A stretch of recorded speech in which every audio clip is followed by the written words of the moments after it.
Bienvenidos a iLíderes por 25, el podcast que reúne las voces de quienes dieron vida a nuestro ecosistema hace 25 años, cuyos relatos documentan los hitos que han marcado la evolución del comercio electrónico al digital commerce. Ponte cómodo, estás por escuchar un testimonio único que define a nuestra industria. Bueno, y seguimos con más iLíderes por 25. Paulina, estamos en vivo ya, saliendo todas las redes. Buenísimo, yo aquí leyendo, me agarraron leyendo.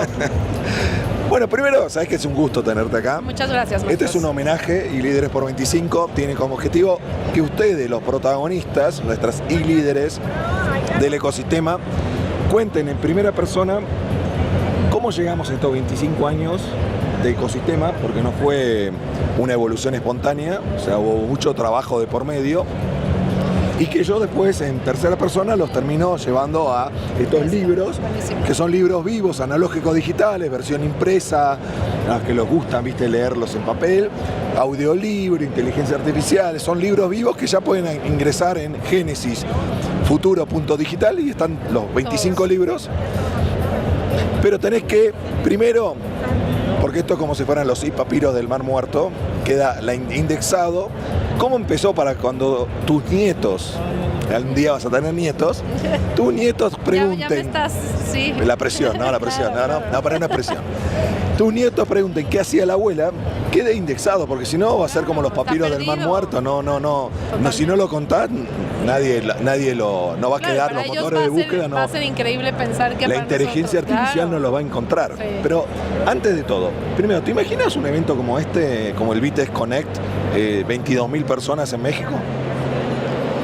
Sí, te voy a decir por qué, porque estaba segura, o sea, estoy segura de que el potencial que tiene México como país todavía está en un porcentaje que podemos explotar por mucho. Tranquilamente, viste que yo siempre lo hablamos desde la AMBO hace mucho tiempo, le puede pelear la corona a Brasil.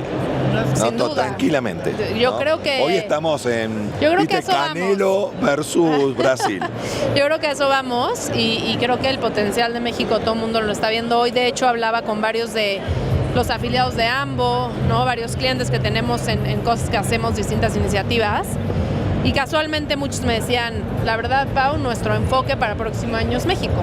Ya tenemos equipo en México, están viendo el potencial que hay. Y a tu pregunta, Marcos, un evento como el de hoy, siempre pensé que iba a ser posible. Bueno, gracias porque sos parte de esto. Es una construcción colaborativa. Claro. Si somos lo que somos es porque tenemos este espíritu, pero tenés que empezar por lo básico.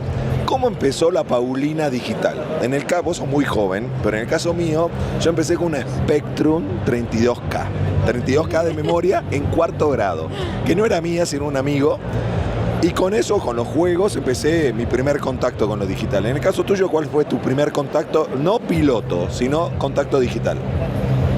A ver, yo creo que como dices, o sea, por mi generación es un poco distinto, pero sin duda creo que algo para mí ha sido como algo que me hizo abrir los ojos, que estábamos en ese momento. Es el momento en donde tus papás o abuelos empiezan a usar también el tema digital y comercio electrónico. O sea, para mi mamá o para mi abuelo o para mi papá era impensable comprar un electrónico, vamos a hablar, un electrónico, un refrigerador que le llegara a su casa. Era impensable. Entonces creo que para mí ese fue el momento de decir, en donde nuestros adultos mayores ya están creyendo en el comercio electrónico, es donde creo que hemos hecho un gran trabajo y donde estamos haciendo la diferencia. Bueno, y en el caso de Paulina, ¿cuál fue tu primera, porque vas a ver nombrada la Checo Pérez del Digital Commerce, cuál fue tu primera escudería? ¿Fórmula Karting, Fórmula 1, fue la AMBO? ¿Dónde fue tu primer lugar donde empezaste a ganar plata con lo digital? En Lambo. Lambo. ¿Sí? ¿Hace línea de tiempo? A ver, yo fui una de las primeras, pues digamos, empleadas de la AMBO formalmente, en conjunto con Pierre, que es el CEO, y esto tiene ya más de 8 años. Entonces yo empecé cuando realmente en la AMBO éramos 20 empresas afiliadas, hoy tenemos más de 550. Entonces, también si te pones a pensar, Marcos, ¿no? El crecimiento que hemos tenido, como decíamos, es exponencial.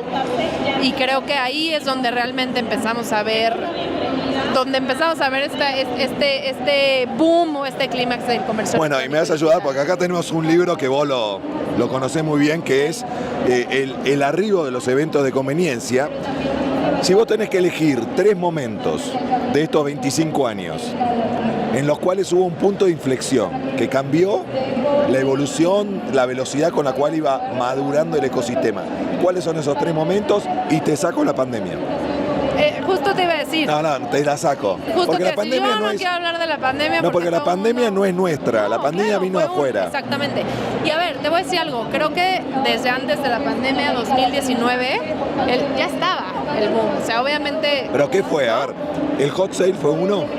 Sin duda creo que los eventos de campañas de conveniencia, para nosotros obviamente y para el AMBO y para México, porque no hablo solo AMBO México. Para la región. Hot Sale ha sido un parteaguas. Hot Sale, Cyber Monday, Cyber Fin, Lunes, que también obviamente es muy importante, sobre todo para los mexicanos, porque es un evento que se impulsa desde gobierno y las marcas también impulsan de manera gratuita para dar mejores condiciones a sus clientes.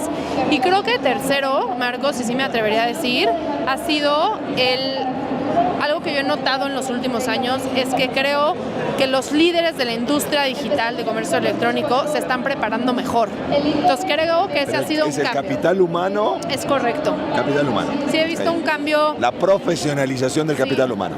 Yo me atrevería a decir que de los últimos 10 años que yo he estado en la asociación, el nivel como de expertise y de profesionalización que hay hoy en los líderes es muy distinta. Se exige más y creo que ellos mismos están empezando a subir la vara en eso. Y bueno, y te saco un poco de estos 3 momentum. Hablemos un poco de lo que es el ecosistema. ¿Cómo ves el ecosistema de México y cuáles son los desafíos que hoy tiene el ecosistema? Pensando antes yo decía 2 mundiales, ahora es un solo mundial, pensando en el 2030. A ver, definitivamente creo que el reto más grande que tenemos en México es el tema de inclusión financiera.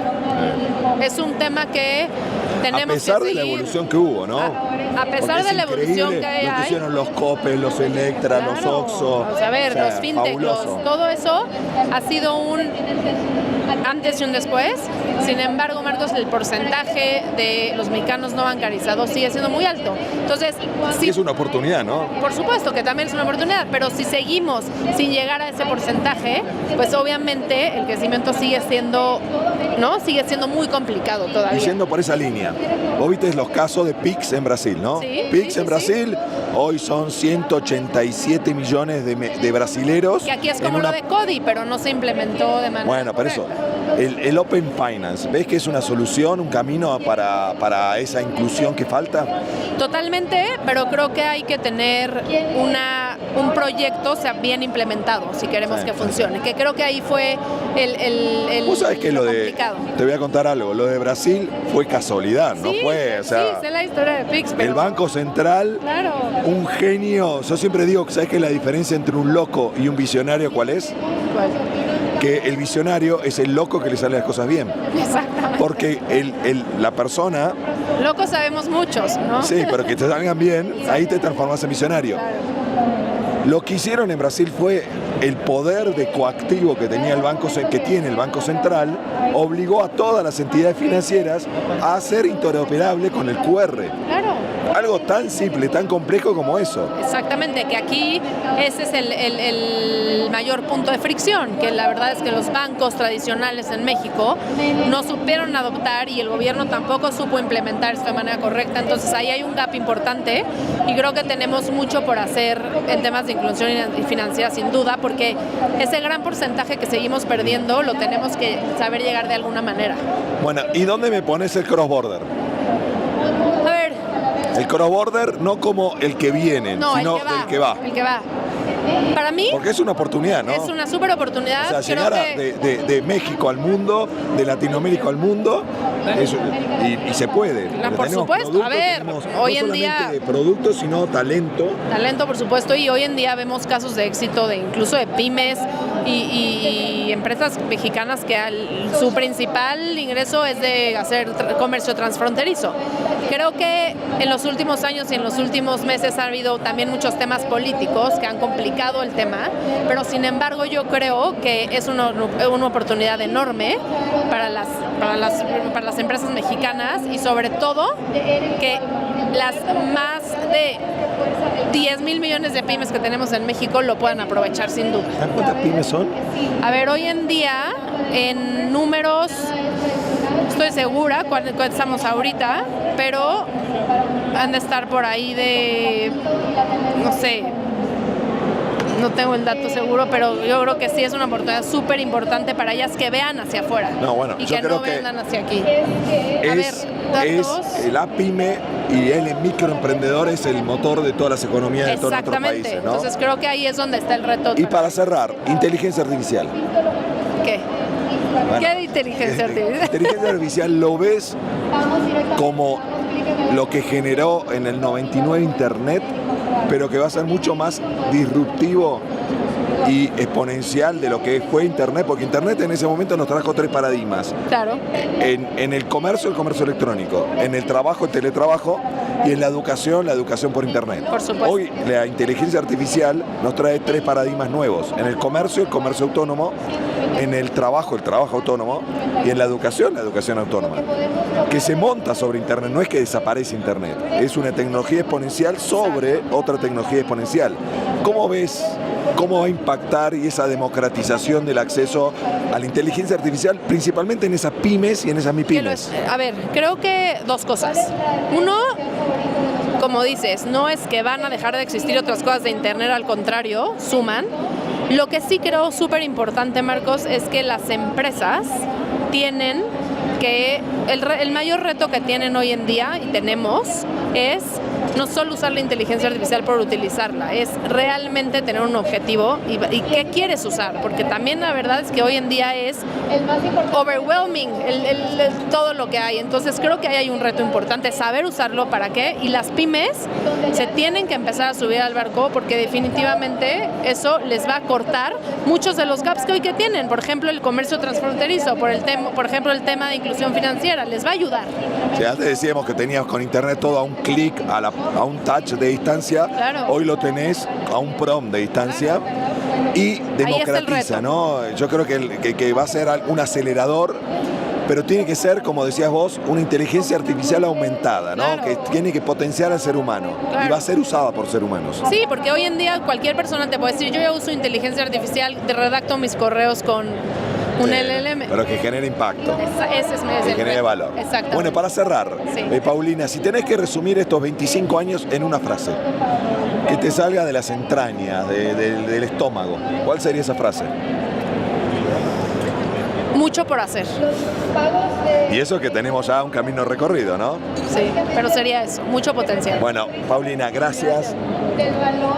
Si les pareció interesante esta entrevista a nuestra e-líder Paulina, vean las otras más de 200 entrevistas ingresando en Génesis Futuro.digital, donde los protagonistas, las Paulinas, nuestras Checo Pérez del Digital Commerce, nos cuentan de primera mano para poder entender el pasado, dominar el presente y montar y entrar en modo surfear las olas que se vienen a futuro.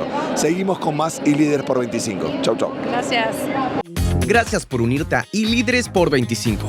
Si este contenido te ha gustado, compártelo para que más personas puedan navegar el origen de nuestro Digital Commerce. No olvides suscribirte para no perderte las próximas conversaciones con los líderes que continúan escribiendo la historia de nuestro ecosistema. Hasta la próxima, donde seguiremos explorando, aprendiendo y construyendo el futuro digital juntos en e-líderes por 25.